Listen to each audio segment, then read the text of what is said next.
The scent of damp hay, worn leather, and rust lingered heavy in the air inside the dark, aging barn. Dust hung in golden beams of light cutting through the cracked wooden slats above, floating as if time itself had slowed. Emma Sullivan stood silently in the entrance, her boots planted firmly on the weathered planks, but her heart wavering.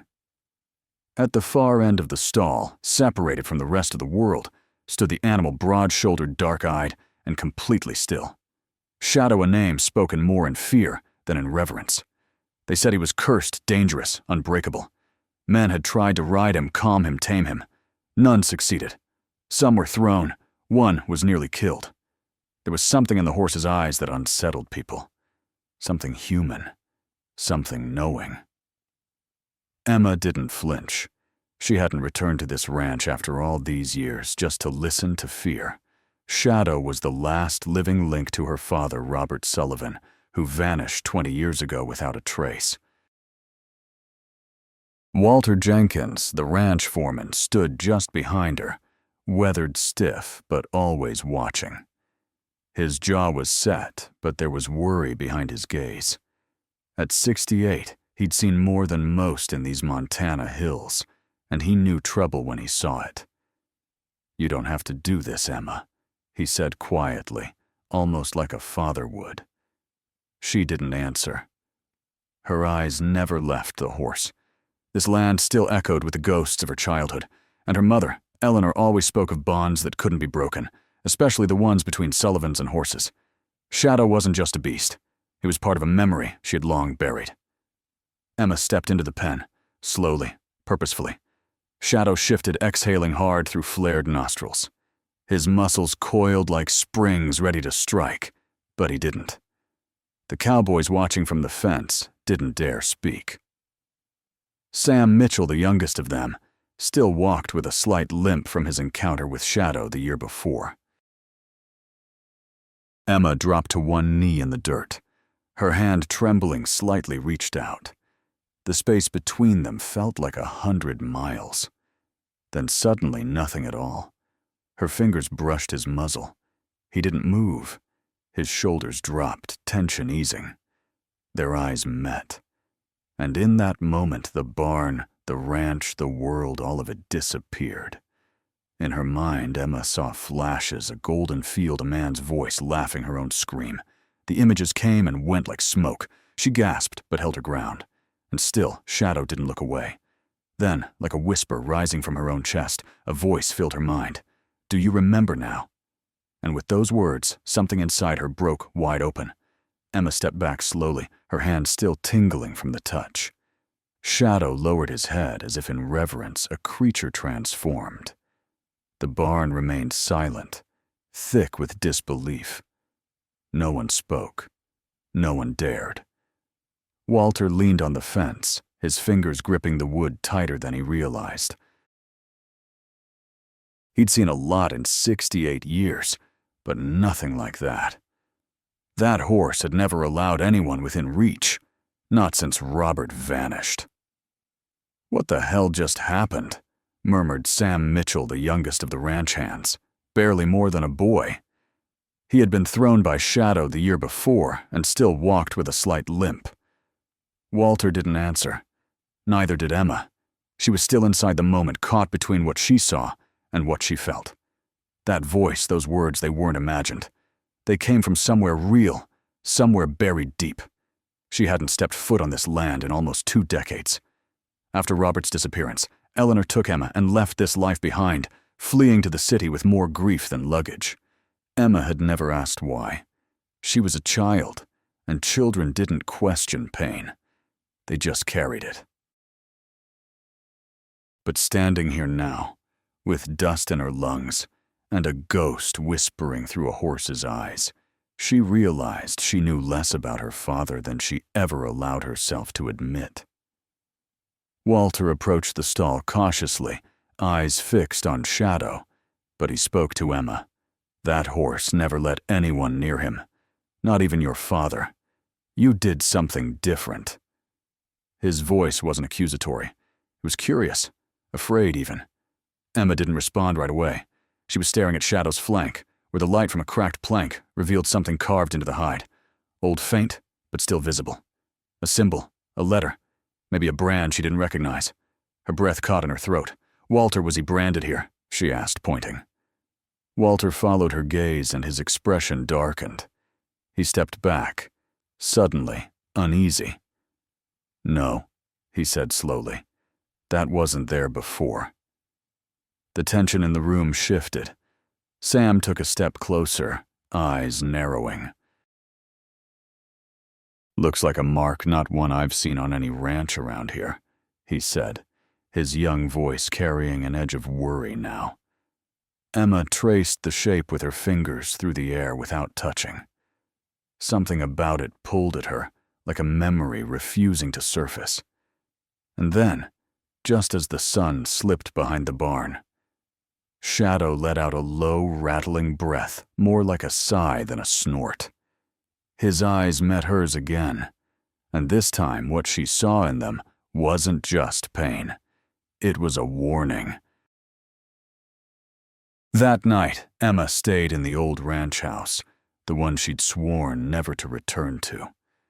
The creaking floorboards, the faint smell of old tobacco and cedar wood. Everything was preserved in dust and silence. Her old room remained almost untouched, as if time had stopped the day she and her mother left. Photographs on the wall were sun-bleached and curling at the edges. Robert's hat still hung on the wall untouched. It was all too quiet, like the house itself had been holding its breath for 20 years. She couldn't sleep. Shadow's eyes haunted her. But more than that, the brand, that strange mark, it wasn't just a symbol. It had stirred something deep inside her. Walter had avoided her questions after they left the barn. He claimed exhaustion and retreated to his trailer, but Emma saw the fear in his eyes. He knew more, and she wasn't leaving without answers. Restless Emma paced the floor of the living room. Her boots echoed against the old oak planks, worn smooth by generations of Sullivans. Then something caught her eye, a faint line in the wood near the fireplace. Kneeling, she ran her fingers along the edge. It wasn't just a crack. It was a seam, a small, almost invisible panel in the floor. Her heartbeat quickened. With gentle pressure, it popped open. Inside, wrapped in yellowing cloth and dry as bone, was a small wooden box. Her hands trembled as she lifted it out and placed it on the coffee table. The lock was broken, long rusted.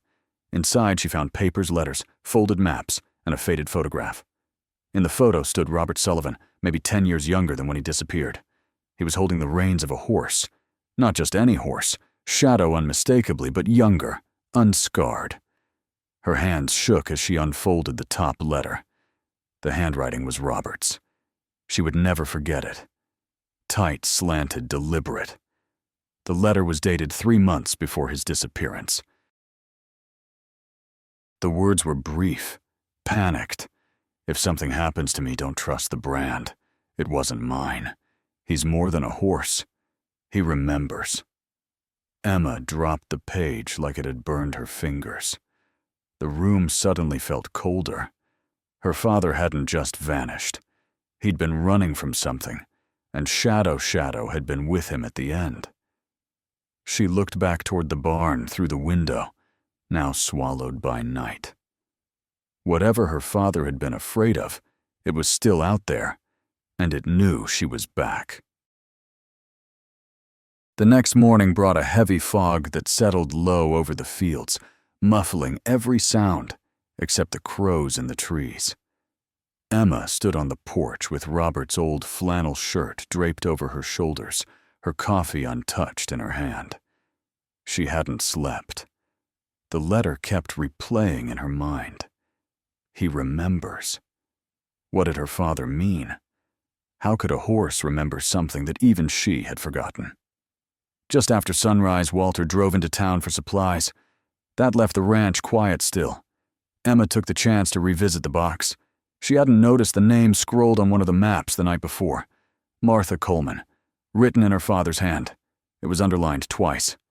Martha had been their closest neighbor back then, A reclusive woman who everyone said knew more about the land than any man alive.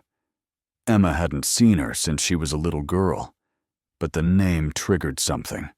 A warmth, maybe, or dread. It took her an hour to walk the overgrown path to the Coleman house. The air was thick, still damp with fog, and the trees leaned like they were listening. The old farmhouse looked abandoned, but when she knocked on the screen door, it creaked open. From within came a voice, thin but firm. "I knew you'd come back." Martha Coleman stood in the doorway, aged and ghostly, but her eyes were sharp, clear as ever. She wore a housecoat and held a mug with both hands, like it kept her tethered to the world. "You've got your mother's eyes," she said softly. "But that storm behind them, that's all, Robert." Emma stepped inside without a word. The house smelled like herbs, old paper, and time itself. Dried flowers hung from the beams, books stacked in towers. Martha sat at the kitchen table and motioned for Emma to do the same. "Your daddy left you more than just a name," she said. "He left a trail, and he made me promise to never follow it unless you came looking." Her eyes narrowed. "Not your mother, not Walter. You." Emma's chest tightened. He knew something would happen. Martha nodded slowly. Not something child. Someone. She took a slow sip from her mug. There were men after that horse. Not just ranchers. People from out of state. Quiet folk. Dangerous. Her eyes narrowed. They said the horse belonged to them, that it was part of research. She all but spat the word. Your daddy got scared. Said the horse had seen things no animal should see. Emma opened her mouth to ask more, but Martha leaned closer, her voice dropping to a whisper. "He remembers faces, Emma, and one of them is yours." Emma sat in silence on Martha's porch, the wooden swing creaking beneath her. The fog had finally lifted, but the weight in her chest hadn't. Shadow wasn't just part of her past. He was part of something much deeper, something no one had spoken about in years. Her father's warning, the brand, the fear in Walter's eyes. It was all pointing to a truth that had been carefully buried, and now it was clawing its way back to the surface. Martha handed her an envelope, aged and yellow at the corners. "He left this too," she said. "Told me never to open it. Said it was meant for your hands only." Emma hesitated, then peeled it open. Inside was a photograph, not the one she'd found before, but older, faded, scratched. It showed Robert standing beside Shadow.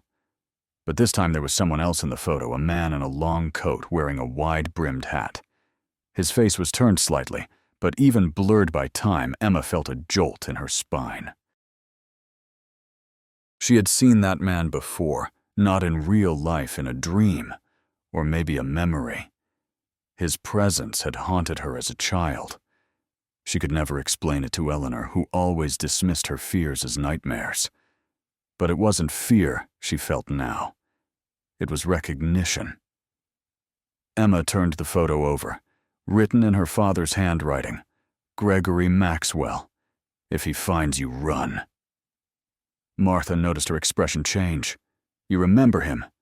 Emma nodded slowly. "I think he came to the house after my dad vanished. I remember him asking for the horse." Martha's voice dropped again. "He wasn't just after the horse, Emma. He wanted what the horse had seen." She paused, weighing her next words carefully. "Your father once told me that Shadow had been used in something dark. Tested, trained, then discarded. He found him starving on government land. Said there were documents he wasn't supposed to see." Emma felt her stomach twist. She stood abruptly, gripping the photo like it might vanish. "Why would no one talk about this?" "Because your father made them promise," Martha said simply.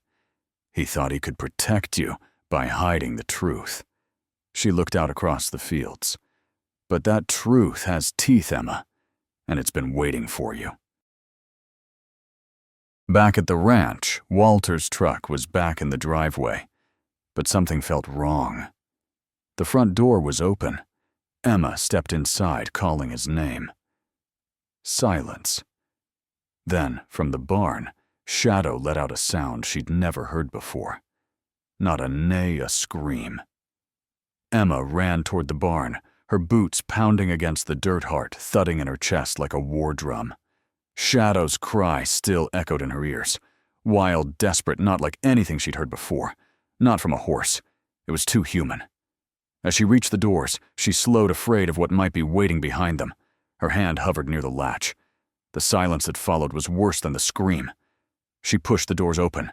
The air inside was thick, not just with dust, but with tension. Shadow stood in his stall chest, heaving eyes, wild hoofs pounding against the wooden floor, like he was trying to dig his way out. But Emma's eyes went first to the ground near the tool bench. A smear of blood in the straw. Fresh. Her breath caught. "Walter!" she called, voice shaking. No answer, just the sound of Shadow's restless movements. She moved closer, stepping over the blood, scanning the barn. There was no body, no sign of struggle beyond the red trail that vanished beneath the hay. Then, from the shadows behind the feed bins, a low groan. Emma rushed over and found Walter slumped against the wall, one hand pressed to his side, blood seeping through his shirt. His eyes fluttered open. "He was here," he whispered. "He's back." Emma knelt beside him, heart racing. "Who Gregory Maxwell?" Walter nodded weakly. "I tried to stop him. Said you were gone. He knew I was lying." His eyes were glassy, his voice fading. Said something about the brand, about it not being finished. He wants the horse back. Said he'll take whatever's left if you won't give it up. Emma's hands trembled. She looked at Shadow, who had gone completely still, watching her. His eyes weren't wild now. They were focused, intense, aware. She stood slowly, something building in her chest. Not fear, not exactly. A sense of urgency, of purpose. She had spent her life avoiding this land, her father's legacy, this horse. But now it was clear. Shadow hadn't been left for her to find. He had been waiting. She turned back to Walter. "You need help," she said, reaching for her phone. But Walter gripped her wrist, eyes wide. "Don't call anyone. Don't trust anyone local. He's got people here." Outside, tires crunched against gravel. A slow, deliberate approach. Emma froze. Walter's grip tightened. "He knows you remember," he said, "and now he's coming for you." Emma moved quickly, locking the barn doors behind her. Walter had lost a lot of blood, but he was conscious barely. She slid a tarp beneath him, dragging him gently to a corner where hay bales would shield him from view. Shadow paced inside the stall, like he sensed what was coming. Every few seconds, he stopped to glance at her ears, alert nostrils flaring. Emma had no doubt now. The horse understood. The sound of tires stopped just outside the barn. A door opened, then silence. Not the kind that comes with peace, but the kind that precedes violence. Emma ducked beneath the window. Through the dirty glass, she saw him. Gregory Maxwell. His face was clearer now than it had been in the photo, older but still sharp. Cold eyes beneath the shadow of a black hat. He stood next to an old gray pickup, surveying the ranch like it belonged to him. He didn't knock, didn't call out. Just started walking toward the barn, slow and steady, like a man who never needed to run. Emma's heart pounded as she reached into the cabinet near the tack bench. Her father's old rifle was still there, wrapped in canvas and coated in dust. She'd never fired it, but now wasn't the time for fear. She loaded it with shaky hands, every click echoing too loud in the silence. Footsteps crunched just outside. Shadow let out a low, guttural snort. Not fear, but defiance. Emma looked at him. "You remember him?" she whispered. Shadow moved closer to the gate of the stall, his massive frame, tense eyes locked on the door. There was something almost human in his stillness, a knowing, a memory shared between them, even if she couldn't fully grasp it yet. The barn door creaked open slowly. A shaft of light cut across the dirt floor. Maxwell stepped inside like he'd been there 1,000 times. His voice was calm. "Emma Sullivan, you look just like your mother." She raised the rifle, hands shaking. "Don't take another step." He smiled faintly, like she was a child playing a game. "Your daddy thought he could keep secrets, but secrets rot, Emma." His eyes drifted to Shadow. "And that horse is the last piece I need." Shadow stomped once hard. Dust rose from the floor. His breath came in heavy bursts. He was ready. Emma's finger tightened on the trigger. Then Maxwell said something that made her blood run cold. "You were there too, Emma. You just don't remember." Emma's grip on the rifle faltered. Her breath caught as Maxwell's words hung in the air like smoke. "You were there too, Emma. You just don't remember." She felt something shift inside her like a locked door rattling from the other side. Behind Maxwell, the barn door creaked in the wind, letting in just enough light to cast him in shadow. He took a slow step forward. "You think this is about the horse? It's about you. It always was." Shadow moved behind her close enough that she could feel the heat of his breath. Emma didn't lower the rifle, but her hands trembled. "What do you mean I was there?" she asked. Maxwell smiled, thin and cruel. "Your father found something buried out in those hills." He gestured vaguely towards the mountain range that bordered the property. "I don't know what it was. A test site, a facility, something old. And the horse, he was there." He took another step, his boots scuffing against the dirt floor. "Your father tried to cover it up.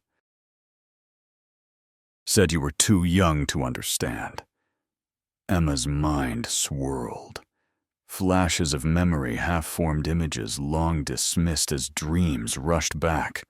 A dark hallway underground, the smell of metal, cold hands gripping her shoulders, her father shouting, then hooves screaming silence.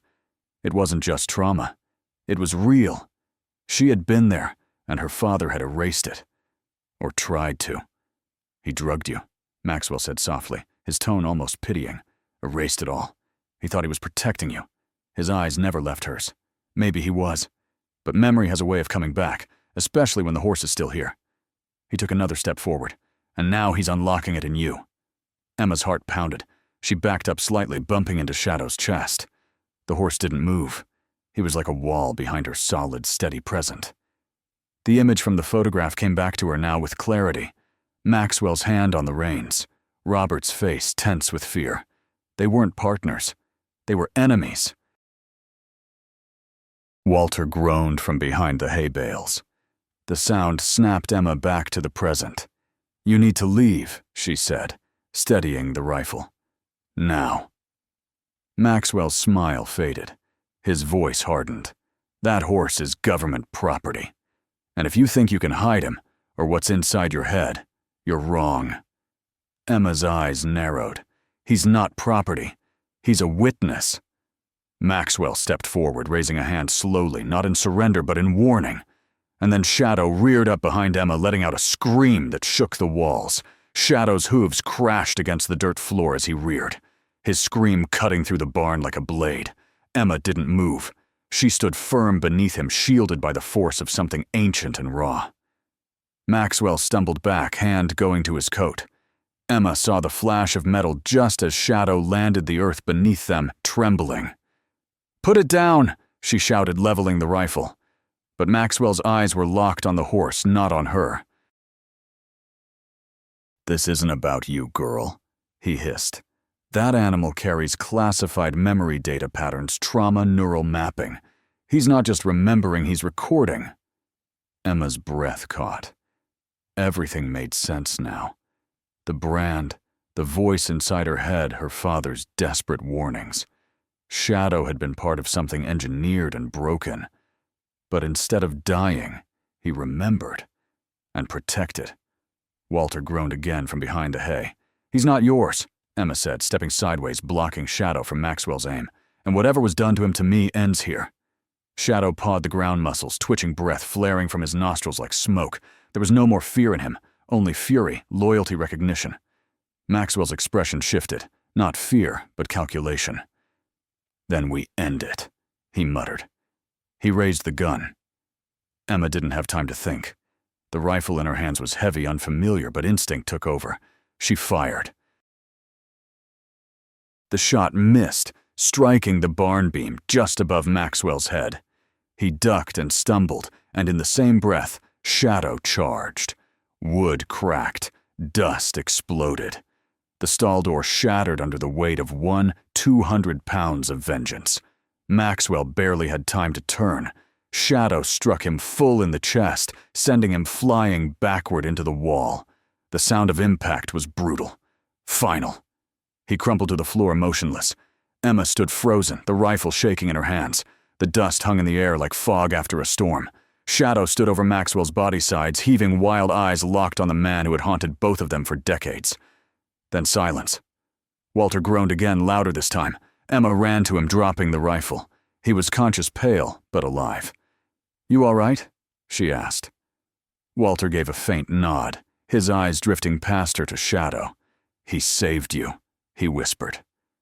Emma turned back to the horse, who now stood calm, unmoving in the settling dust. But in his eyes, there was something new. Relief.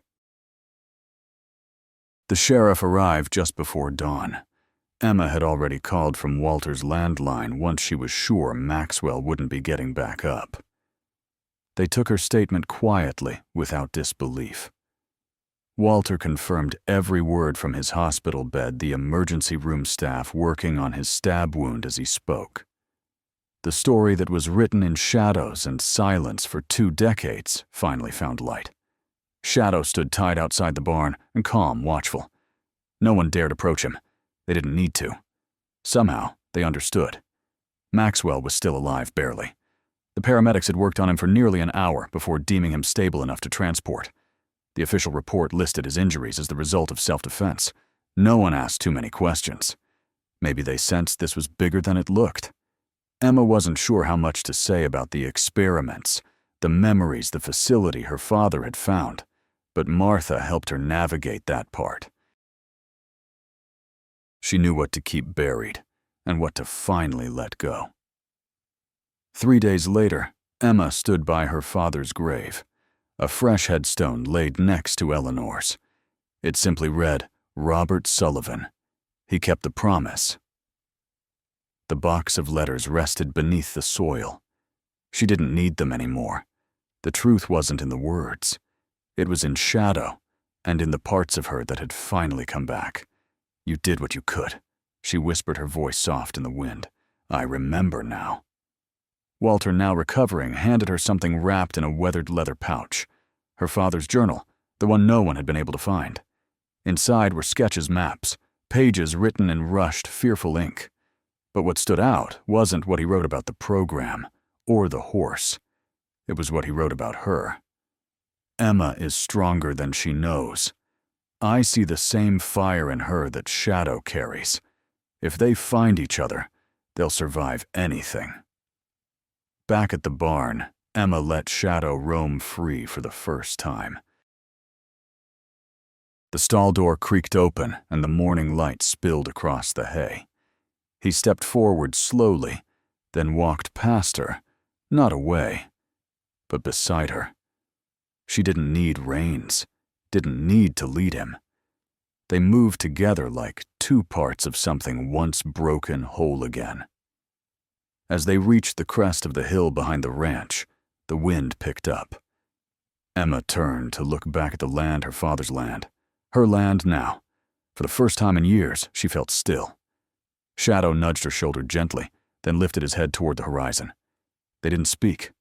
They didn't have to. Some stories don't need words, but this one was just beginning. The morning sun cast long shadows across the hospital parking lot as Emma made her way to the entrance. 3 days had passed since the confrontation in the barn.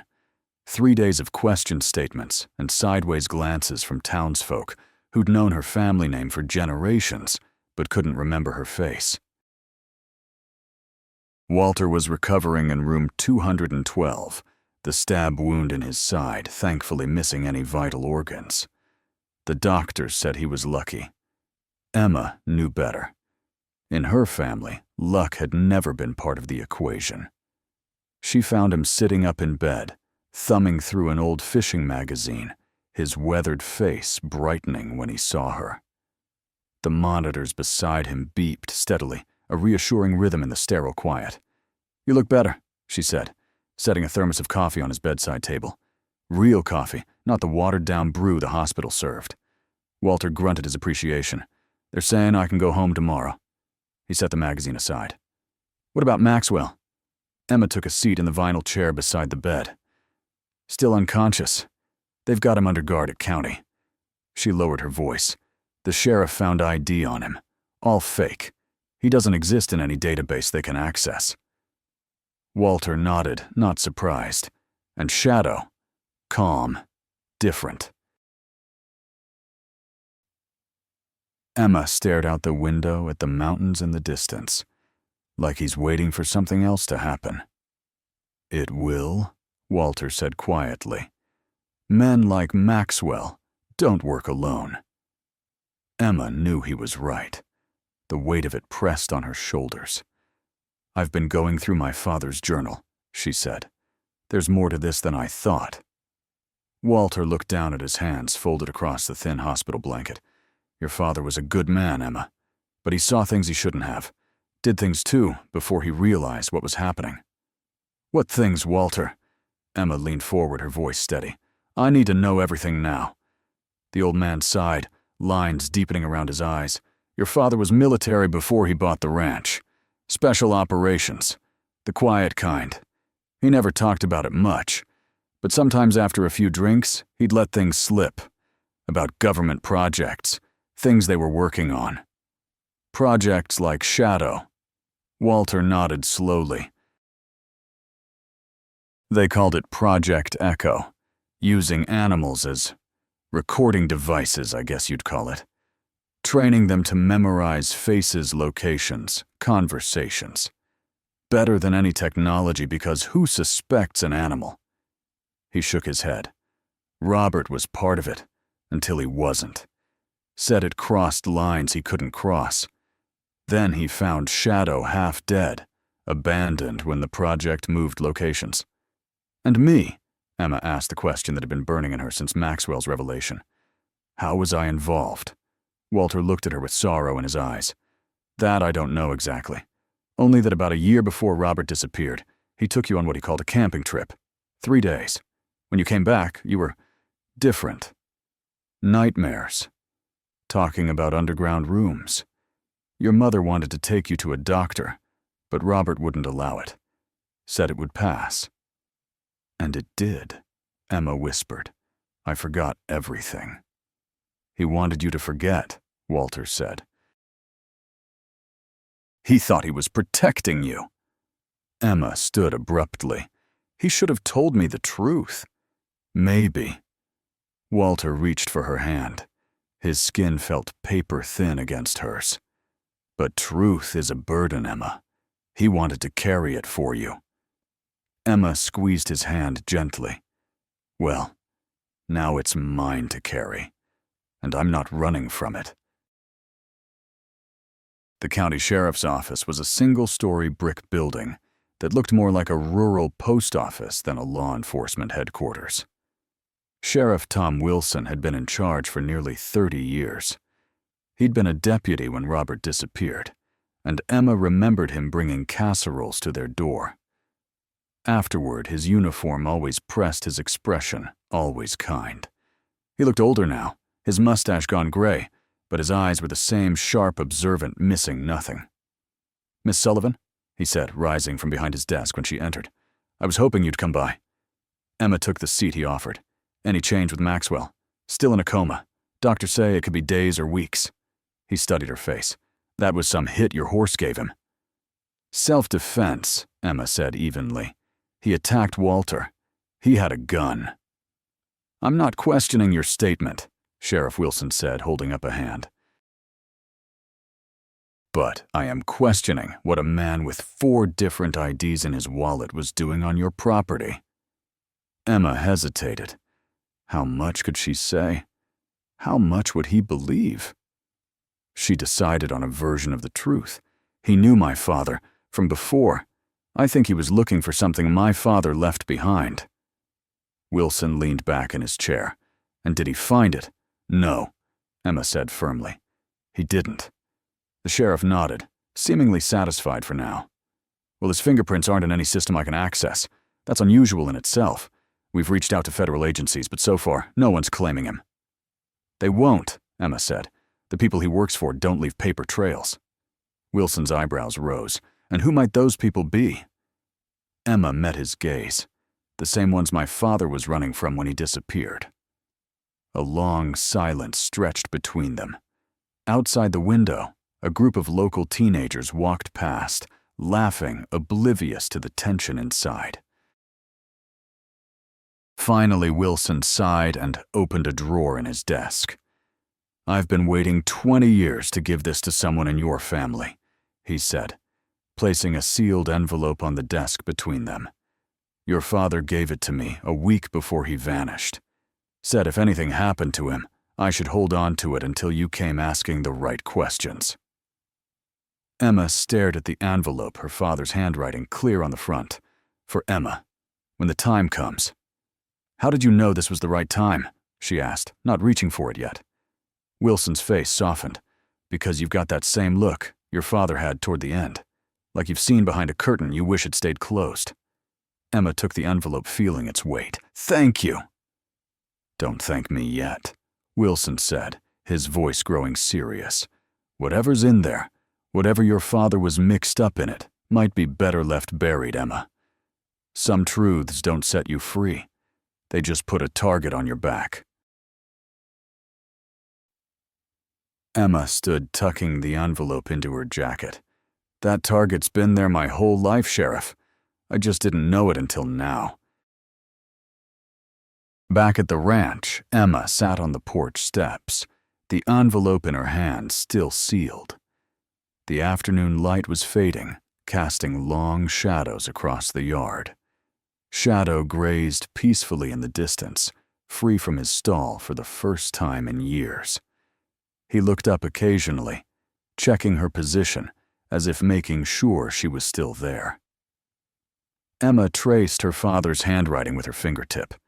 The curves of the letters, the pressure of the pen, tangible pieces of him, preserved in ink. With a deep breath, she broke the seal. Inside was a single sheet of paper and a small key. The note was brief. Emma, if you're reading this, then I failed to keep you safe from the shadows I brought home with me. I'm sorry. The key opens a lockbox at First Montana Bank in Millerton. What's inside is the truth I couldn't tell you about Project Echo, about Shadow, and about what happened to you. It's dangerous knowledge, but it's your birthright now. Trust Shadow. The bond you formed that day was meant to protect you both. What they put inside him, they put inside you, too. Two halves of the same secret. Apart, you're vulnerable. Together, you're their worst nightmare. I love you more than my own life. Forgive me for the choices I made. Dad. Emma's hands trembled as she read the words again. What they put inside him, they put inside you, too. What did that mean? What had they done to her? She looked up to find Shadow standing nearby, watching her intently. He'd approached silently while she was reading his presence, a comfort rather than a surprise. Emma held her father's note up. You know what this means, don't you? Shadow nickered softly, pawing at the ground. In the fading light, the strange brand on his flank seemed to shift, almost like a living thing. Emma stood, resolve hardening in her chest. Tomorrow we're going to Millerton. The First Montana Bank of Millerton was a granite edifice that had stood on Main Street since 1912. Its interior was all polished wood and brass fixtures, an homage to a time when banks were built to inspire confidence through permanence. The manager, a thin man named Peterson with thinning hair and thick glasses, led Emma to the vault area after examining her ID and the key with meticulous care. He seemed nervous, his eyes darting to the security cameras more than once. This box hasn't been accessed in over 20 years, he said, inserting his master key alongside Emma's. We tried to contact your mother about it several times after your father's absence was confirmed." "She never mentioned it," Emma said, watching as he pulled the long metal box from its slot in the wall. Peterson cleared his throat. "Yes, well, she did respond once, said she wanted nothing to do with anything Robert had left behind." He gestured to a private viewing room. "You can examine the contents in there. Take as long as you need." The door closed behind him with a soft click. Emma set the lockbox on the table and lifted the lid. Inside was a laptop, ancient by current standards. Several USB drives, a thick folder of documents, and a small metal case. Emma opened the folder first, scanning the pages within. Most were technical documents, scientific papers, with terms she didn't understand, and what looked like experimental logs. Project Echo was mentioned repeatedly, along with terms like neural encoding, memory transfer, and biological data storage. One page caught her eye, a photograph of a laboratory. In it, several men in white coats stood around a sedated horse strapped to a table. Electrodes were attached to its head. In the background, partially visible, was Gregory Maxwell, 20 years younger, but unmistakable. Emma's stomach lurched. She set the photograph aside and opened the small metal case. Inside was a syringe filled with clear liquid and a note in her father's handwriting. "Antidote. For emergencies only. Will neutralize the neural connections if activated." Activated. What did that mean? Emma carefully returned the syringe to its case and powered on the laptop. To her surprise, it still had some battery life. The screen flickered to life, requesting a password. Emma tried several combinations her birthday, her mother's name before trying Shadow. The screen unlocked. There was only one video file on the desktop labeled Emma, watch this. Her heart pounding, she clicked play. Her father's face filled the screen. He looked younger, but there was a weariness in his eyes that aged him. He sat in what appeared to be a motel room, curtains drawn behind him. "Emma," he began, his voice making her breath catch. "If you're watching this, then I'm gone, and you've come looking for answers. I prayed this day would never come, but I knew better than to trust in prayers alone." He took a deep breath. "What I'm about to tell you will sound impossible, but it's the truth. Project Echo was a military program designed to use animals as biological recording devices. They found a way to encode information data images coordinates into the neural pathways of animals, particularly horses, whose brains have remarkable capacity for memory." He looked down ashamed. "I helped develop the technology. I thought we were creating a new way to gather intelligence without risking human lives.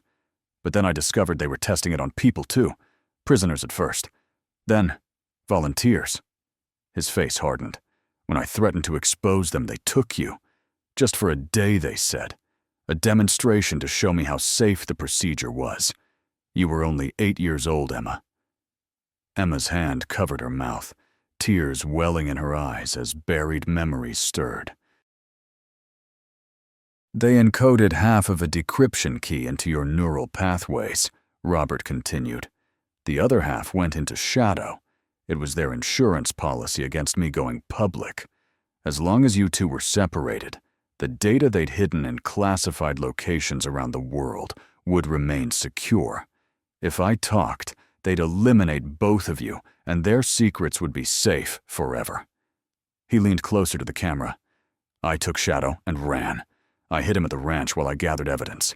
I planned for us to disappear together, you, me, your mother, and Shadow. But they found me before I could finish." Robert's eyes filled with determination. "Listen carefully, Emma. If Maxwell or anyone from Echo has found you, then they're desperate. Something has changed. Maybe their data is degrading, or maybe someone else has discovered their secrets. Whatever the reason, they need both you and Shadow now." He paused, fighting emotion. "The connection between you and Shadow was immediate when they first brought you together. That's why they separated you. They feared what might happen if the two halves of their key found each other. They're right to be afraid." The video began to break up, static cutting across her father's face. His last words came through in fragments. "Find Martha. She knows. Coordinates. Echo Base. Together you can stop them. I love." The screen went black. Emma sat frozen, the echo of her father's voice ringing in her ears. All these years she'd carried a piece of their secret inside her without knowing it. And Shadow carried the other half. Two parts of a whole designed never to reunite. But they had reunited. And something had awakened in both of them. A soft knock at the door broke her reverie.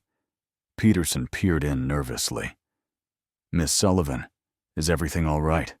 You've been in here for nearly 2 hours." "Everything's fine," she said quickly, gathering the materials and returning them to the box. "I'm finished now." As she drove back toward the ranch, Emma's mind raced. The video, the documents, the strange connection she felt with Shadow, it all formed a pattern she was only beginning to understand. Her father had been gathering evidence against Project Echo, evidence that could expose decades of illegal experimentation. And part of the key to that evidence was locked inside her own mind. She needed to find Martha again. She would know what to do next. But when Emma arrived at the ranch, she found Sam Mitchell pacing anxiously by the gate, his young face etched with worry. "What's wrong?" Emma asked, climbing out of her truck. "It's Shadow," Sam said, his voice tight. "He's gone, and so is Martha Coleman. Some men came government types, they said. Showed badges, took them both." Emma's blood ran cold. "When? Hour ago, maybe less. They had a big horse trailer, said they were from Animal Control. But I ain't never seen Animal Control with guns like that. They had papers, though. Said Shadow was government property being reclaimed." And Martha, Sam, looked down. "They said she was trespassing when they arrived. Took her too, said they'd sort it out at the station. But Emma, they didn't go toward town. They headed east toward the old military land." Emma's mind raced. Echo Base. That's where they'd take them. The original facility must still be operational. "Did you call the sheriff?" she asked, already knowing the answer. Sam nodded. Line was busy. Left a message. But Emma knew Sheriff Wilson couldn't help now, even if he wanted to. This was beyond local jurisdiction. These were federal agents, or worse, private contractors operating with government clearance. By the time Wilson could cut through the red tape, it would be too late. She had to act now, alone. "Sam, I need you to do something for me," she said, her voice steady despite the fear clawing at her chest. "If I'm not back by morning, call this number." She scribbled Martha's son's phone number on a scrap of paper. "Tell him his mother's been taken to Echo Base. He'll know what it means." Sam's eyes widened.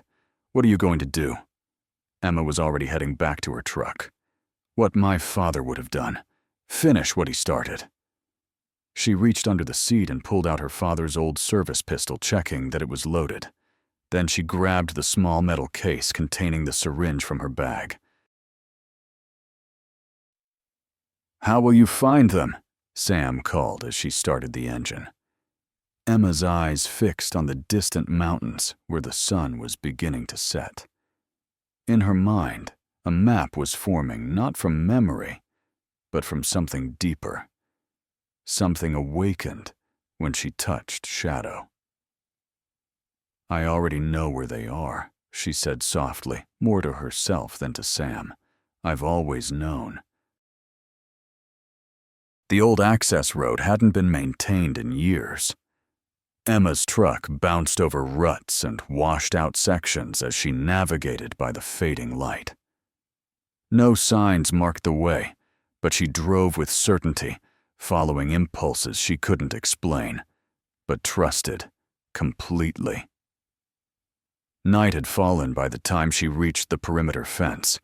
It looked abandoned, rusted chain link, with faded warning signs about government property and trespassing. But the fresh tire tracks cutting through the overgrown approach told a different story. This place wasn't as deserted as it appeared. Emma parked the truck in a stand of pine trees out of sight from the road. The facility itself would be underground if her fragmented memories served correctly.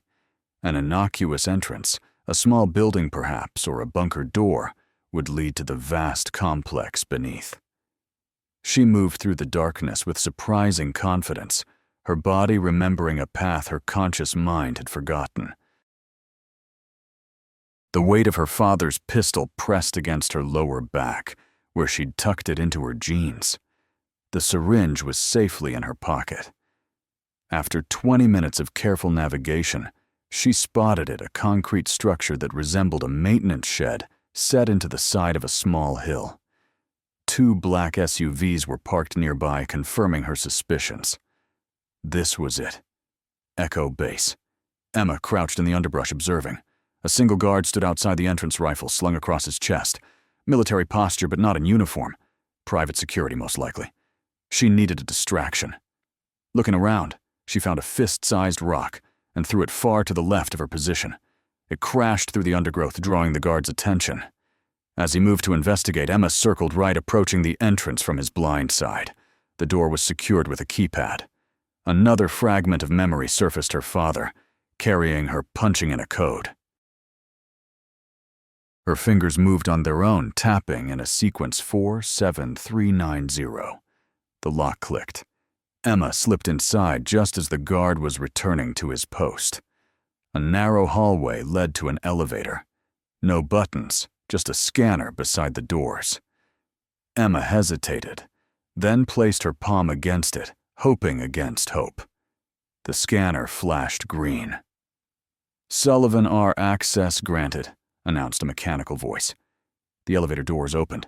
They still had her father in the system. Or perhaps they'd reactivated his credentials, knowing she would come.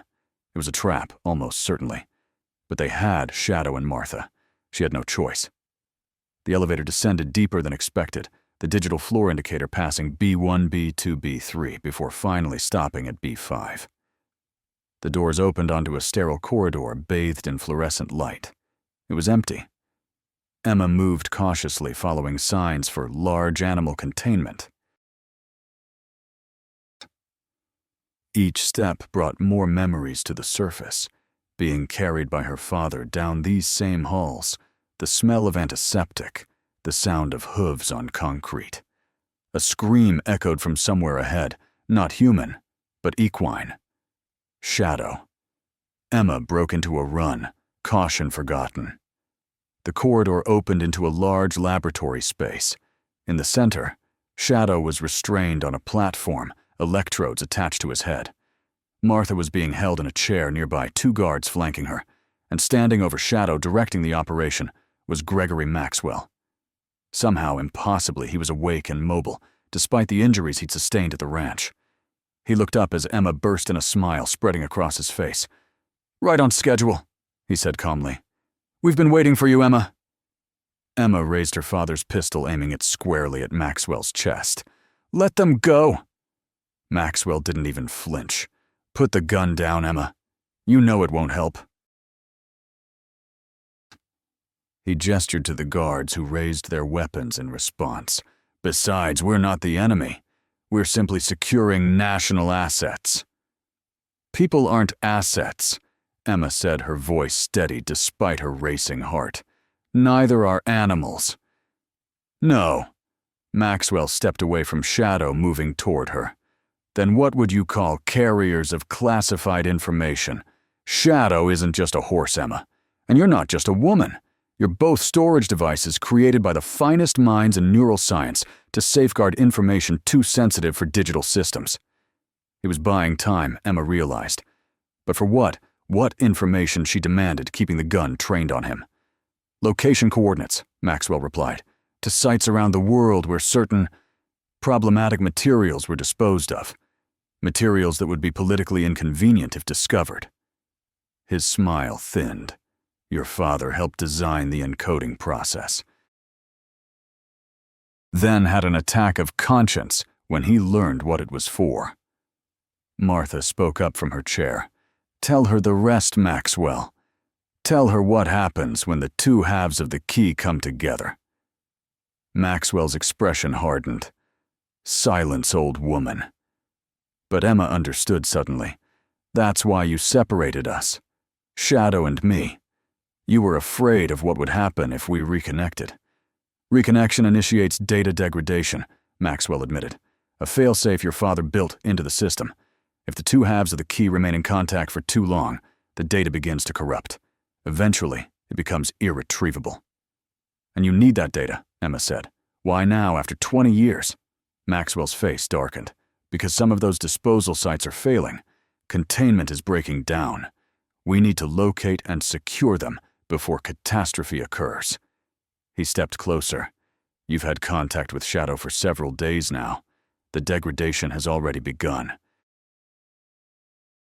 We need to extract the data from both of you before it's too late. Behind him, Shadow thrashed against his restraints, eyes wild with fear or fury. The machines monitoring him beeped in alarm. The process won't hurt. Maxwell continued almost gently now. We've refined it since your first experience. You'll sleep through the whole thing, and when you wake up, this burden will be lifted from you. You can go back to your life. Like my father went back to his, Emma asked bitterly. Maxwell's eyes hardened. Your father made his choice. So did I.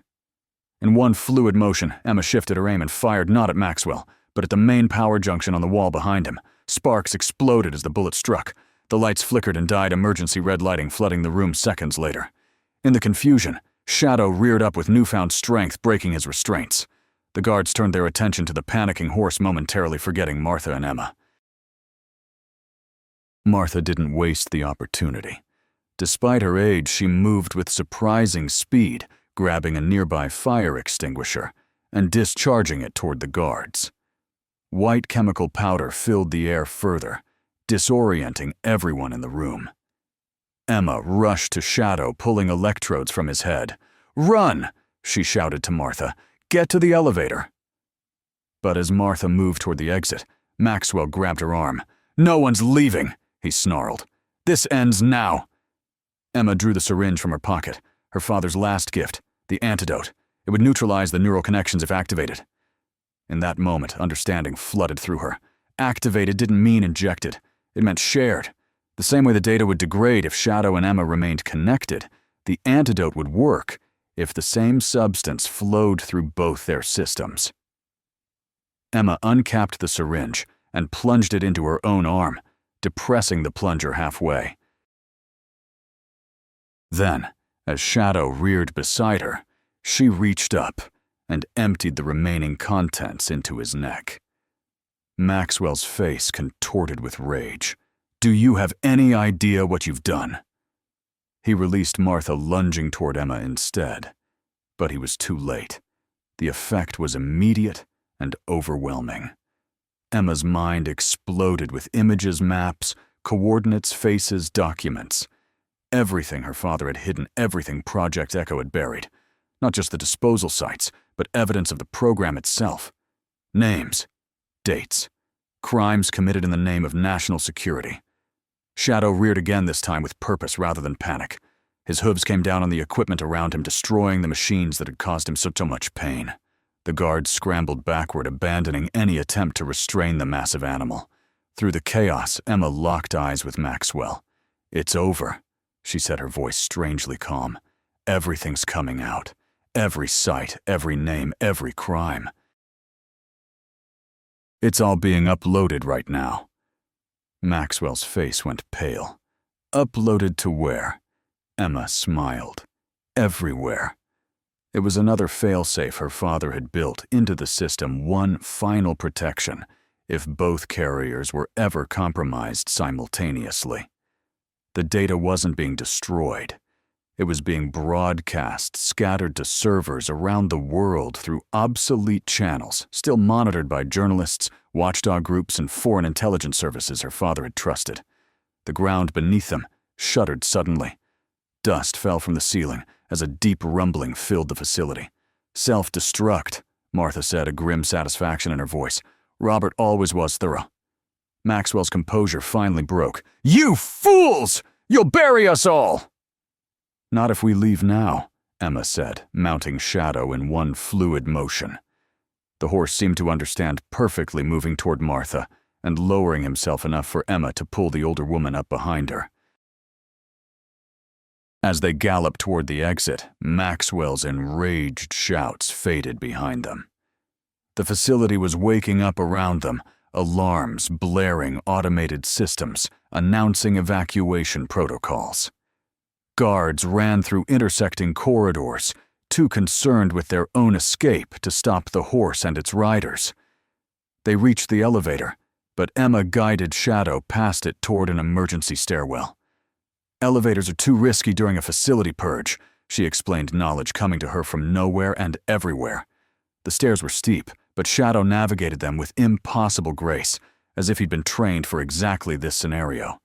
Perhaps he had been. 4 flights up, they emerged into the cool night air. The guard from earlier was gone, likely called inside when the alarms began. Emma directed Shadow toward the trees where she'd hidden her truck, but there was no time to stop.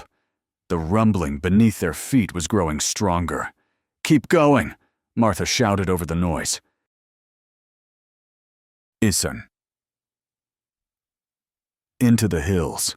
Shadow needed no encouragement. He galloped away from the facility, his powerful strides eating up the distance. Behind them, the ground began to collapse as the underground structure imploded, decades of secrets being swallowed by the earth. They didn't stop until they reached a ridge nearly a mile away. From there, they watched as dust clouds rose from what had once been Echo Base. Tiny Figure's staff who had managed to evacuate scattered into the darkness, their vehicles speeding away on the access road. "Did Maxwell make it out?" Martha asked, still breathing hard from their escape. Emma closed her eyes, searching the flood of information still coursing through her mind. "I don't know," she said finally, "but it doesn't matter. He can't hide anymore. None of them can." Shadow nickered softly, turning his head to look at Emma. The strange brand on his flank seemed to be fading already, like a tattoo being absorbed back into the skin. Martha placed a gentle hand on Emma's shoulder. "Your father would be proud. He gave everything to protect you to make this right." Emma nodded, tears streaking clean lines through the dust on her face. He did what he could with the time he had. She patted Shadow's neck, and he made sure we'd finish what he started. As they made their slow way back toward the ranch, Emma felt a weight lifting from her shoulders, not just the burden of uncertainty that had followed her since childhood, but the physical weight of the data itself, dissolving from her neural pathways as her father had designed it to do. Shadow walked differently too, his steps lighter, his head held higher. They were no longer vessels for someone else's secrets. They were free. The first light of dawn was breaking over the mountains when they finally reached the ranch. Sam Mitchell was waiting by the gate, dark circles under his eyes, suggesting he hadn't slept. Sheriff Wilson's patrol car was parked in the drive. "Thank God," Sam breathed when he saw them. "I was about to call in the National Guard." Sheriff Wilson approached more cautiously, his experienced eyes taking in their disheveled state, the dirt and soot that covered them. "There are reports of some kind of sinkhole or explosion on the old military land," he said, his tone carefully neutral. "You wouldn't know anything about that, would you?" Emma dismounted, helping Martha down after her. She met the sheriff's gaze steadily. "Just the echoes of old sins coming home to roost," she said. "Nothing that need concern you now." Wilson studied her for a long moment, then nodded slightly. "I suppose I'll be getting a call from the feds soon enough. They'll want statements." "Tell them to check their secure servers first," Martha suggested with a small smile. "They'll find they have more pressing concerns than 3 people on a ranch in Montana." The sheriff looked between them, clearly sensing there was more to the story, but wise enough not to ask for details he didn't want to know officially. "Well then," he said finally, "I'll leave you folks to get some rest. Been a long night, I expect." As Wilson drove away, Sam approached Shadow cautiously. "He looks different," he observed. Calmer. He is different, Emma said, watching as Shadow lowered his head to allow Sam to stroke his muzzle. We both are. Martha squeezed Emma's hand. What will you do now? Emma looked out across the ranch, seeing it with new eyes, not as a place of painful memories, but as a place of potential. Her land. Her legacy. Stay, she said simply. Rebuild. Make this a place of healing instead of hiding. She glanced at Shadow, now grazing peacefully nearby. For all of us who carry scars from the past. Martha nodded approvingly. Your father always said you had his spirit, but your mother's heart. I think he was right. As the sun rose higher, bathing the ranch in golden light, Emma felt something she hadn't experienced in decades' peace. The kind that comes not from forgetting the past, but from facing it and finding a way forward. Shadow lifted his head, his dark eyes meeting hers across the yard. No words passed between them, but none were needed. Their shared journey had forged a bond that transcended ordinary understanding, a connection built not on secrets and survival, but on trust and truth. Some would call it destiny, that they found each other again after so many years.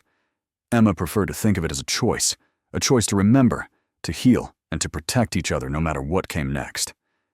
In the distance, a news helicopter appeared on the horizon, heading toward what remained of Echo Base. The world would soon know part of what had happened there.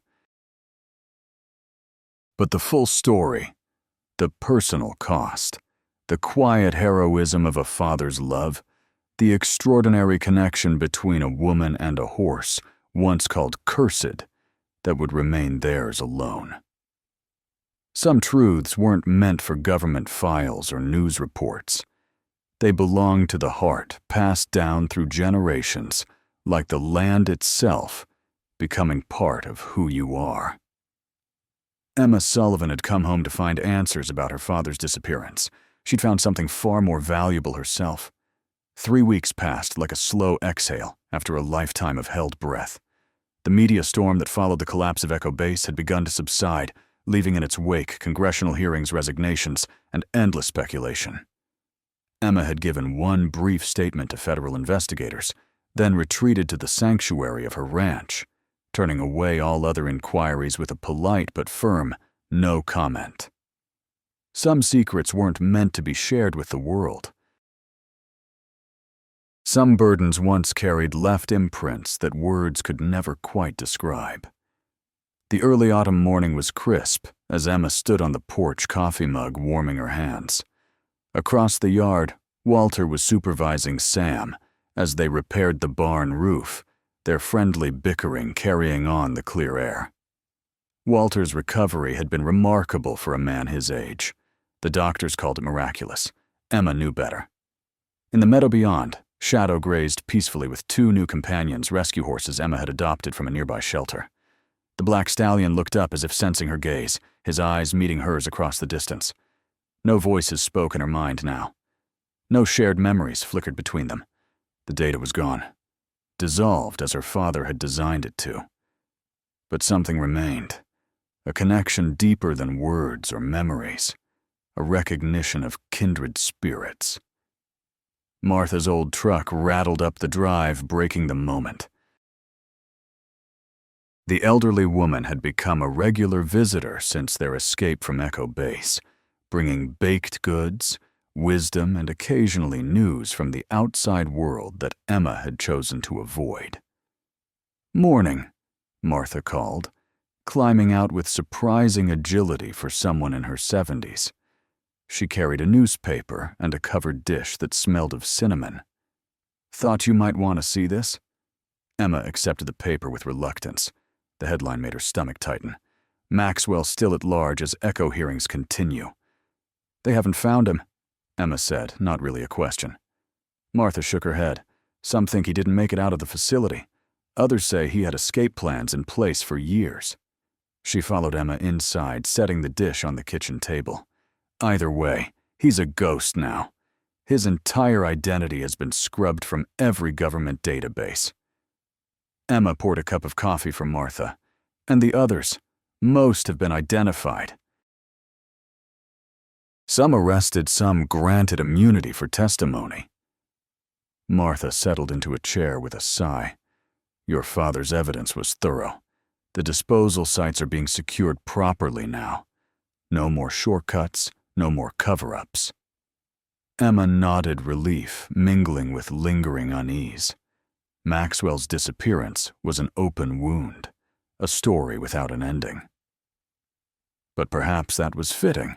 Some chapters never truly closed. They just faded into the background, waiting. Sheriff Wilson called yesterday, Emma said, changing the subject. They've officially declared my father's case a homicide. They're going to reopen the investigation. Martha reached across the table to squeeze Emma's hand. That matters. Even after all this time, it matters. I know. Emma managed a small smile. But I don't need their confirmation to know who he was, what he did. Outside, Shadow nickered to the other horses a sound of reassurance and calm leadership. Emma watched through the window as they moved together, a small herd finding its rhythm. What about you? Martha asked after a comfortable silence. The ranch is coming along beautifully, but is it enough? You had a life before all this? Emma considered the question. Her apartment in Seattle seemed like a distant memory now, as did her wildlife photography career that had taken her to remote corners of the world. She'd been running then, too, in her own way, always moving, never staying long enough to form attachments or ask the questions that burned inside her. I think I'm exactly where I need to be, she said finally. For the first time in my life, I'm not looking for an exit strategy. Martha nodded, understanding in her eyes. Your father believed in roots, in standing your ground when it mattered most. Even when it cost him everything, Emma added softly. Not everything, Martha corrected. He protected what mattered most to him. You. The sound of tires on gravel drew their attention. A sleek government SUV was pulling into the drive. Emma's body tensed, instinctively old fears surfacing despite weeks of relative peace.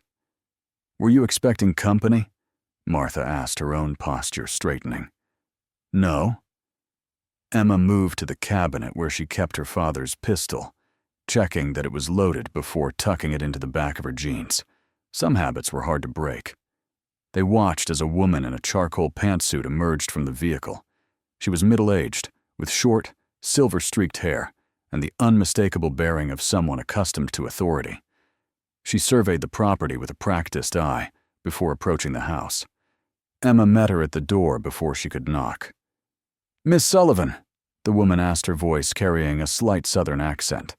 My name is Director Catherine Voss, Department of Justice. I was hoping we might speak privately. Emma didn't move from the doorway. I've already given my statement to the federal investigators. This isn't about your statement. Voss's expression softened slightly.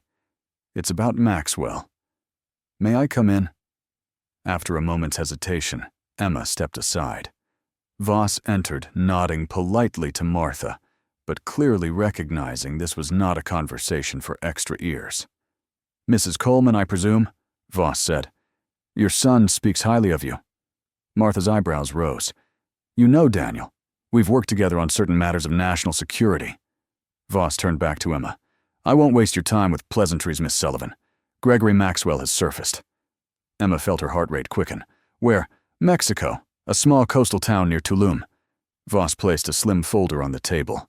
We have reason to believe he's not alone. He's gathering what remains of Project Echo's leadership, those who escaped prosecution. Why tell me this?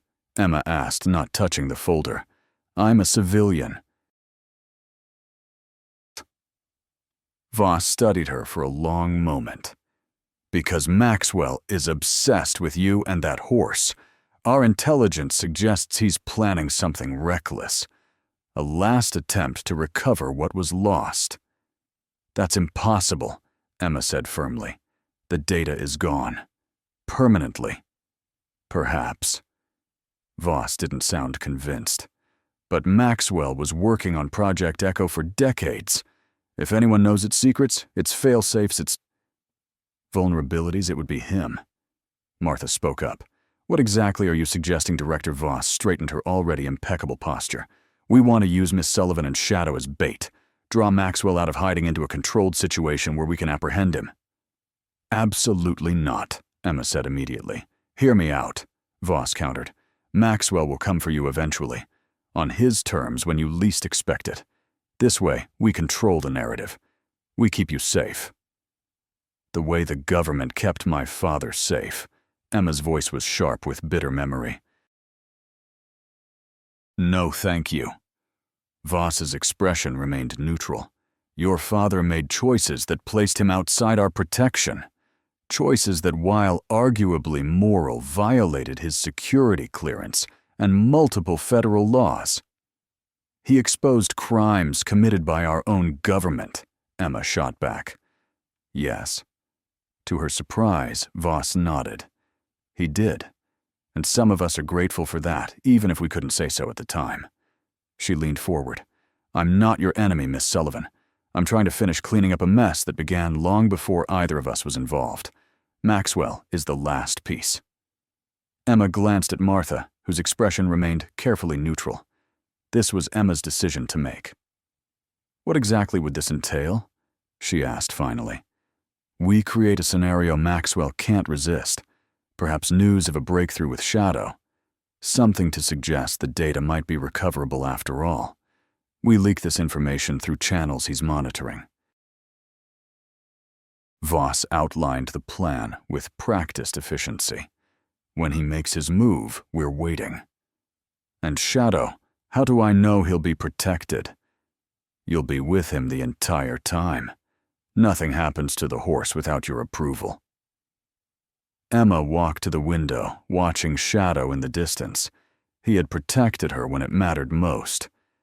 Perhaps it was time to return the favor by eliminating the threat that still loomed over them both. I need time to think about it, she said finally. Voss nodded, apparently having expected this response. Of course. She stood to leave, placing a business card on the table. Call me when you decide, but don't wait too long. Maxwell isn't known for his patience. After the SUV had disappeared down the drive, Martha broke the heavy silence. What are you thinking? Emma turned from the window, her expression resolute. I'm thinking it's time to end this. For good. The plan took shape over the following days. Emma agreed to Voss's proposal with specific conditions the operation would take place at the ranch on her territory. Shadow would remain free, not restrained in any way, and Walter and Martha would be moved to a safe location until it was over. Walter had protested vehemently.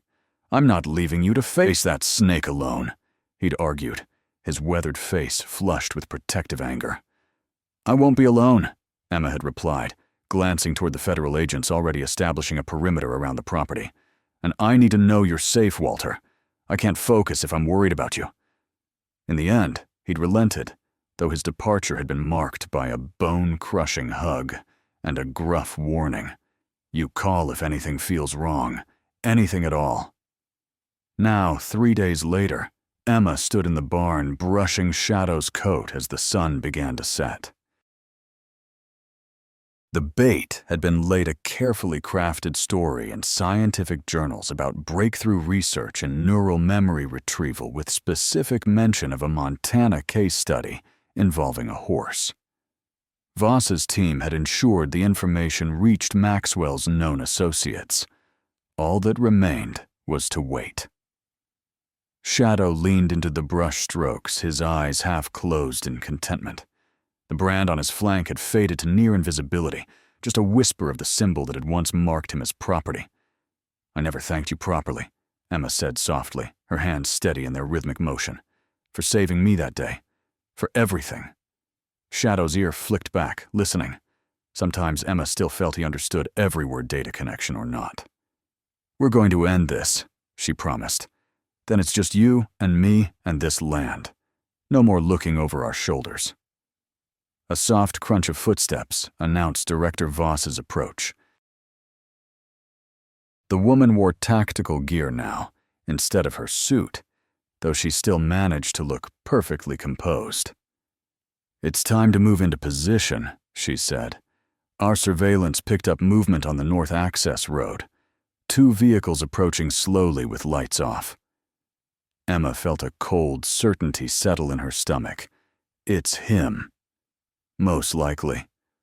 Voss handed her a small earpiece. "Keep this in at all times. We'll be able to hear everything, and I can communicate with you directly." She hesitated, then added, "You don't have to go through with this. We can extract you. Now try another approach." Emma shook her head, slipping the earpiece in place. "No, it ends tonight." She patted Shadow's neck. "We're ready?" Voss nodded and disappeared into the gathering darkness where her team was hidden in strategic positions around the property. The plan was simple. Emma would remain in the barn with Shadow appearing vulnerable but alert, as if she suspected trouble but wasn't certain. When Maxwell showed himself, the agents would move in. Emma dimmed the barn lights to a soft glow, creating shadows where there were none. She positioned herself near Shadow's stall, close enough to the rifle mounted on the wall, to reach it if needed, but not so close as to appear prepared for confrontation. Then she waited, every sense heightened, aware of every creak of the old barn, every shift in the air. Shadow remained unusually still, his ears pricked forward alertness radiating from his powerful frame. Minutes stretched into an hour. The ranch was silent, except for the occasional whispered update in Emma's earpiece. The vehicles had stopped just out of visual range, no movement detected. Holding position. Then, without warning, the earpiece went dead. Emma tensed, immediately aware that something had gone wrong. She reached for the rifle, but before her fingers could close around it, a familiar voice spoke from the shadows. "I wouldn't do that if I were you." Gregory Maxwell stepped into the pool of light, looking thinner than she remembered, but no less dangerous. His eyes held the same cold calculation, though new lines of strain marked his face. He held a device in one hand that Emma recognized as a signal jammer. "Your federal friends are temporarily indisposed," he said conversationally. "Not harmed, just distracted. My associates created a rather convincing diversion on the far side of the property. Old military tactics draw attention away from the true objective."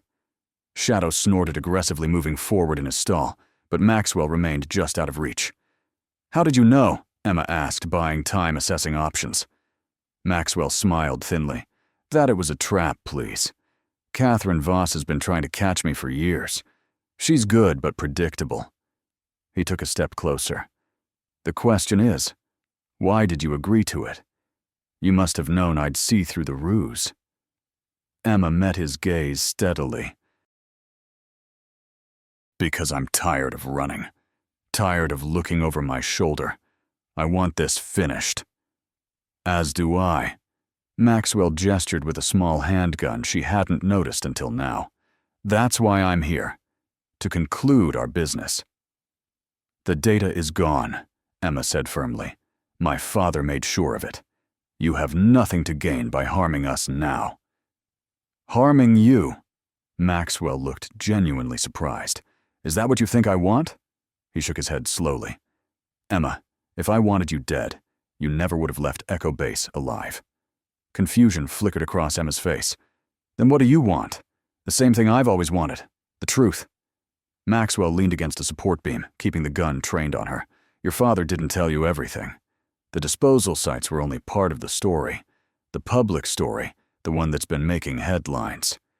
But there was something else, something deeper, that only a handful of people knew about." Despite herself, Emma felt a flicker of curiosity. "What?" Project Echo wasn't just about data storage. That was merely the cover story. Maxwell's voice took on a passionate intensity. "We discovered something extraordinary, a way to create a genuine consciousness connection between species, human and animal linked at the neural level." Emma remembered the voice in her mind when she first touched Shadow, the sense of another consciousness brushing against her own. That's impossible. Is it? Maxwell raised an eyebrow. You felt it, didn't you, when you connected with Shadow? It wasn't just memory transfer. It was communication, understanding, a bridge between minds. Shadow pawed at the ground, his eyes fixed on Maxwell with unsettling intelligence. The military applications were secondary, Maxwell continued. The true breakthrough was evolutionary, a step toward understanding consciousness itself. Your father saw it too at first. He was as excited as the rest of us. But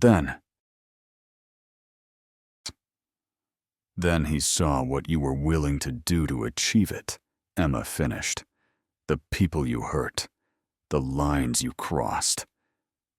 Maxwell waved a dismissive hand. Progress demands sacrifice, always has. Not my sacrifice, not Shadow's. Emma's voice hardened. You had no right. We had every right. For the first time, Maxwell's composure cracked. Do you have any idea what was at stake? What still is? This technology could revolutionize everything. Medicine, education, our very understanding of intelligence. At what cost? Emma challenged. My father's life, Shadow's freedom mine. Maxwell's expression softened suddenly, catching Emma off guard. Your father's death was never part of the plan. That was a regrettable decision made by others against my recommendation. Emma felt a cold fury rising in her chest. Don't you dare pretend to regret what happened to him. Believe what you will. Maxwell straightened. I didn't come here to justify the past. I came because the work isn't finished. The neural bridge technology still exists in fragments. Most of it here. He tapped his temple. In my mind. The rest. His eyes shifted to Shadow. Understanding dawned. You think Shadow still carries part of it, even after the data was purged. Not data. Experience. Memory of the process itself. Maxwell took another step forward. The horse experienced the procedure multiple times.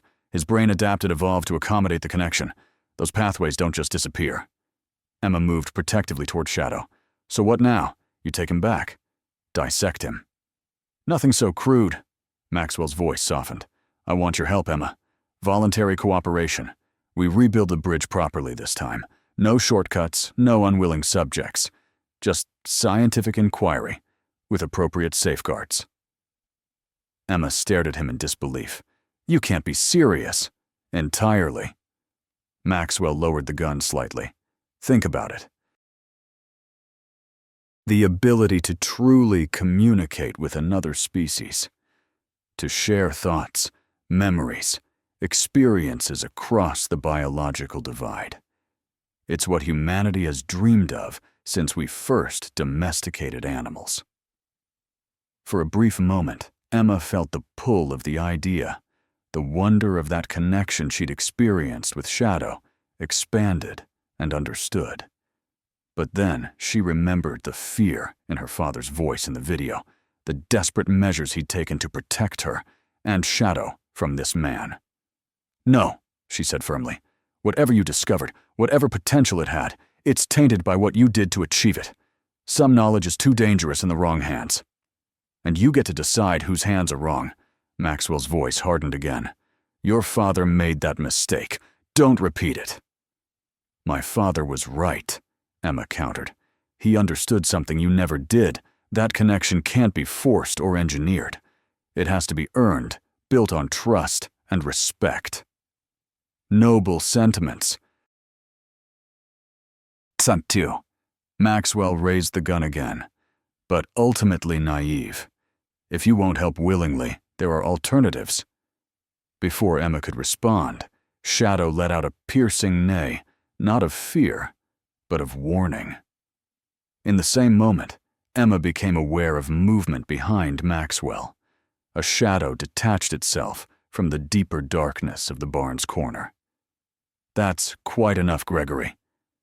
Martha Coleman stepped into the light holding a shotgun, with the steady hands of a woman who'd lived her entire life in ranch country. At her side was Sheriff Wilson, his service weapon drawn. Maxwell froze, clearly calculating odds that had suddenly shifted against him. How? He began. Did you really think I'd leave Emma to face you alone? Martha asked, her voice steely. I've been watching you destroy lives for decades. Not this time.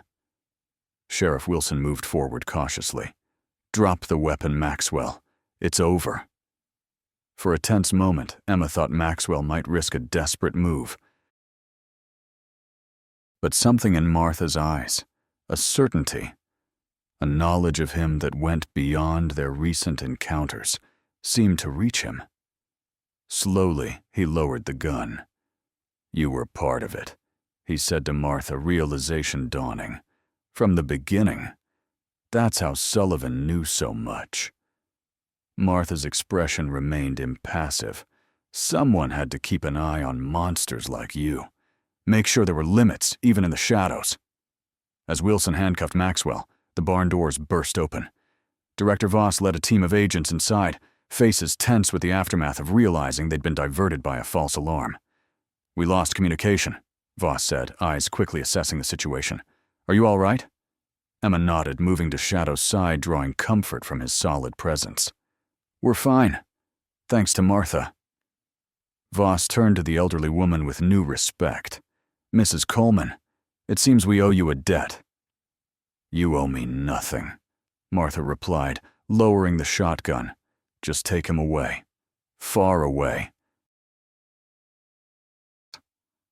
As the agents led Maxwell out, he paused beside Emma. This isn't the end, he said quietly. Some discoveries can't be buried forever. Emma met his gaze without flinching.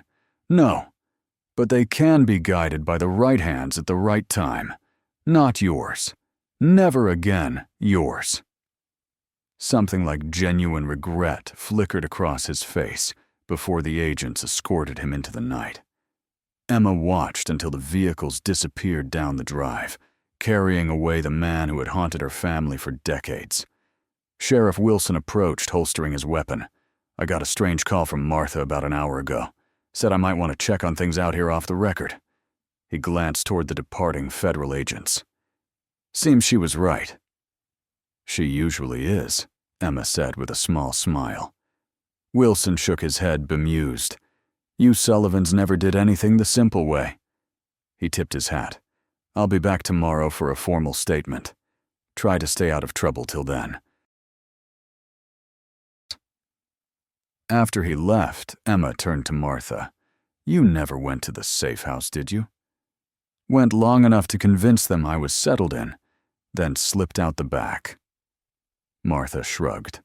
Some things you just know in your bones. Tonight had the feeling of an ending that needed witnesses. Emma impulsively embraced the older woman. Thank you. For everything. Martha returned the hug with surprising strength. Your father would be so proud of you, Emma. Not just for your courage, but for your heart. For knowing when to fight and when to walk away. Together they stood in the quiet barn, and the danger passed, but its echoes still reverberating. Shadow approached, nuzzling Emma's shoulder gently. What do you think Maxwell meant? Martha asked. About the discovery not staying buried. Emma stroked Shadow's muzzle thoughtfully. I think maybe he's right. Not about his methods, but about the potential. She looked into Shadow's intelligent eyes. The connection is real. I've felt it. But it can't be forced or weaponized. It has to come from mutual trust, from choice. And is that something you'll pursue? Emma smiled softly. Not as science, not as research, just as life. Shadow and I, finding our way together. She gazed around the barn at the ranch beyond. This place can be a sanctuary now. For horses that need healing, for people seeking connection with them. Martha nodded approvingly. A fitting legacy for your father, and for you. As they walked back to the house, the future stretching before them like an open road, Emma felt a sense of completion. Not an ending, never that, but the closing of one chapter and the opening of another. Whatever came next, she would face it, standing on her own land, rooted in her own truth, with Shadow beside her. Some would call that healing. Emma called it coming home. Spring came early to Montana that year. The meadows surrounding the Sullivan Ranch burst into wildflowers weeks before expected, painting the landscape in blues and yellows and delicate purples. Emma stood on the newly rebuilt porch, coffee in hand, watching as the first light of dawn crept across the eastern ridge. 6 months had passed since Maxwell's capture. The Echo Project hearings had concluded with multiple convictions. The disposal sites had been properly secured. The neural bridge technology had been officially classified, locked away in government vaults, though Emma suspected that, like all powerful ideas, it would resurface eventually, perhaps in more ethical hands. Martha had moved into the guest cabin permanently, her wisdom and quiet strength becoming essential to the ranch's transformation. Walter continued as foreman now with a proper salary and the title of rehabilitation specialist that made him scoff, but secretly pleased him. Sam Mitchell had stepped into the role of assistant manager, his young energy balanced by a newfound maturity. The Sullivan Ranch for Equine Rehabilitation had officially opened its doors 2 months ago. Already they had 8 rescued horses in various stages of recovery from abuse, neglect, or trauma. Emma's background in animal behavior had proved invaluable, as had Walter's lifetime of horsemanship. But it was Shadow who became the heart of the program. The once feared cursed horse now moved among the traumatized animals, with gentle authority, somehow communicating a sense of safety and understanding that humans couldn't provide. Emma watched with quiet amazement as the most damaged horses responded to him, following his lead, mimicking his calm. No neural technology, no forced connection, just the natural language of trust, slowly rebuilt. "Morning," Walter called, limping slightly as he crossed the yard. His wound had healed well, but Montana winters were hard on old injuries. "Got a call from that rescue in Wyoming. They're bringing another one today. Thoroughbred ex-racer. Bad shape." Emma nodded. "We'll be ready." They had developed a routine for new arrivals. Emma would work with the humans, the owners or rescuers, often carrying their own guilt or trauma, while Walter assessed the horse's physical needs. And Shadow would simply be present, watching from a nearby paddock, his very existence, a promise that healing was possible. Later that afternoon, as the rescue van pulled up the drive, Emma stood with Shadow in the greeting paddock. The thoroughbred that emerged was indeed in terrible condition. Ribs showing eyes dull with resignation, bearing the marks of a racing career pushed well beyond ethical limits. "Easy now," Emma murmured as the skittish animal was led toward them. "You're home. You're safe." The thoroughbred snorted nervously, shying away from human touch. But when Shadow approached the fence, the newcomer's demeanor changed. His ears pricked forward, his head lifted slightly. Something passed between the two horses, recognition, perhaps of shared suffering overcome. The rescue worker, a young woman with tired eyes, watched in amazement. "He hasn't responded to any other horse like that. Usually he panics." Emma smiled. "Shadow has that effect. He understands." "Is it true?" the woman asked hesitantly. "What they say about him? That he was part of those government experiments?" Emma had grown accustomed to such questions. The story had leaked out in fragments, becoming something of a local legend. She gave her standard response. "Shadow has his own history. Now he helps others write a new one." As the afternoon progressed into evening, Emma sat on a hay bale near the paddock, watching Shadow and the thoroughbred. They stood side by side now, the new horse gradually relaxing in Shadow's presence. No dramatic breakthrough, just the quiet beginning of trust. Martha joined her, offering a thermos of hot tea. "Another success story in the making," she observed. "Hope so," Emma said, accepting the thermos gratefully. "He has a long road ahead." "Don't they all?"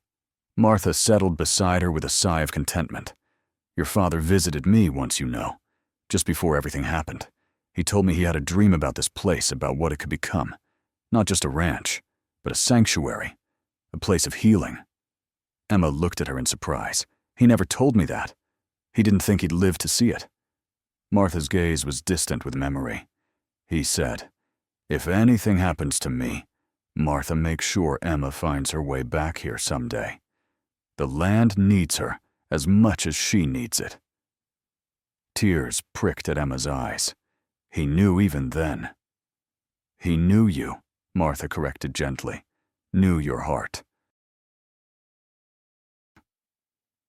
As twilight deepened into dusk, Emma made her final rounds of the paddocks, checking on each horse, speaking soft words of encouragement.